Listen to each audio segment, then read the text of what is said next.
General Yoweri Kaguta Museveni, President of the Republic of Uganda, and the distinguished guests. It is indeed a pleasure to be here again to discuss matters of national importance and matters of importance to the sovereignty of Africa. This time our concern is WHO.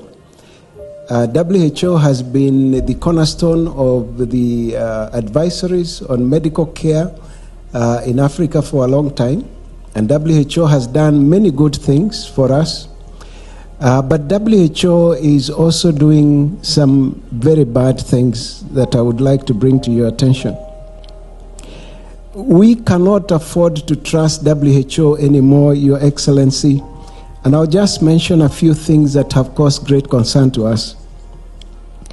In 2014-2015, WHO brought tetanus eradication campaign in our country. It was a campaign to eradicate neonatal tetanus, babies who are born who eventually get tetanus. And the vaccine that was used is a different type of a tetanus vaccine that is a fertility regulating vaccine, where they take tetanus and combine it with a hormone called human chorionic gonadotropin that supports pregnancy. And when you inject a woman with that vaccine, she produces antibodies against that hormone and therefore is rendered sterile. So we are noticing an increase in the number of infertility cases among young couples who you examine and they are normal but cannot get children, or couples who are losing 3, 4, 5 pregnancies before they can carry any pregnancy to term. We were able to expose this, and we have even published a paper that is available. And fortunately, in 2017, WHO said Kenya is now free of neonatal tetanus, and they left our country. But they developed this vaccine over a 20-year period of research from 1972 to 1992, and they used that vaccine in South America, and it is possible it has been used in many other African countries. The second reason we cannot trust WHO, Your Excellency, is malaria. UK was able to eradicate malaria in 1921. The US was able to eradicate malaria in 1951. And from 1955, WHO has been working on how Africa can eradicate malaria, and up to today, we still haven't been able to eradicate malaria. And now they have proposed GMO mosquitoes. Seems like it's not enough to own seed that is going to be used to make our people poor because of GMO seed. Now they are making GMO, they are proposing GMO mosquitoes that apparently will sterilize the natural ones. Now, we do not know the extent of damage that that kind of activity would take. But worst of all is that they are proposing vaccination of our children against malaria. Yet malaria is a treatable disease. In fact, the herb that is being used, the trees that are being used to create quinine, which is one of the best medicines, especially where there is resistance, the trees are grown here in Congo. Artemisia afra, Artemisia annua, is a herb that treats malaria just from drinking the tea of the herb. These things are available to us, and with concerted effort, Africa can eradicate malaria without the help of WHO. Now, one of our doctors in Congo wrote a paper that demonstrated how well the Artemisia tea worked, and compared it to conventional medicine, and even demonstrated it works better than conventional medicine. And 2 years later, his paper was pulled out. It was retracted.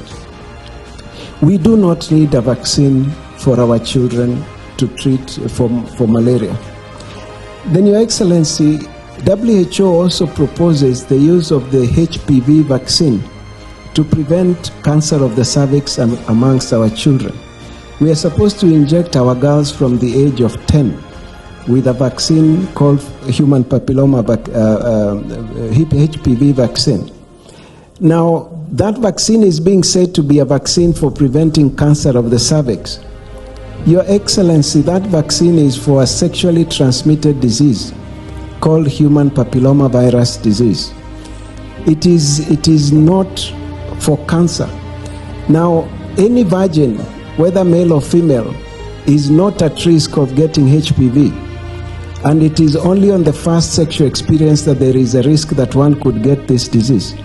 And if a woman got this disease and got sick with HPV, over 90% of them, their natural immunity destroy the virus and she doesn't need any treatment from anyone. A small group of 1 to 10% will develop persistent disease. And this persistent disease, undetected for 15 to 20 years, is the only time it would give them a risk of cancer.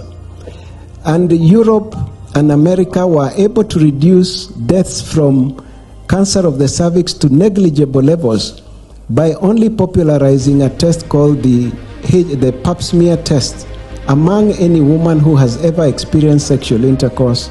One test done every 3 years. Your Excellency, WHO has always been an advisory organization. What Dr. Wahome is saying, the new international health regulations that they are pushing will make the decisions by WHO binding to all nations, and that is what we must resist. So if they decided that Uganda needs to have this vaccine, then it will ensure that the vaccine is actually given to all the people, because that is their decision, and those are the health regulations that we are saying should not be passed by the health ministers.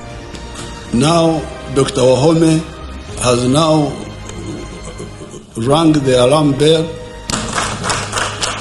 I have been proudly promoting 13 vaccines in Uganda. Oh, you go and be vaccinated. 13 of them, including the one he's talking about, the one of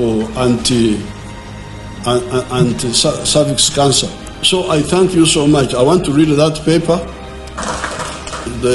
So you are now coming up to fight your wars, because for us we fought ours. We are now in the background of supporting you. Now you take the lead and fight these wars.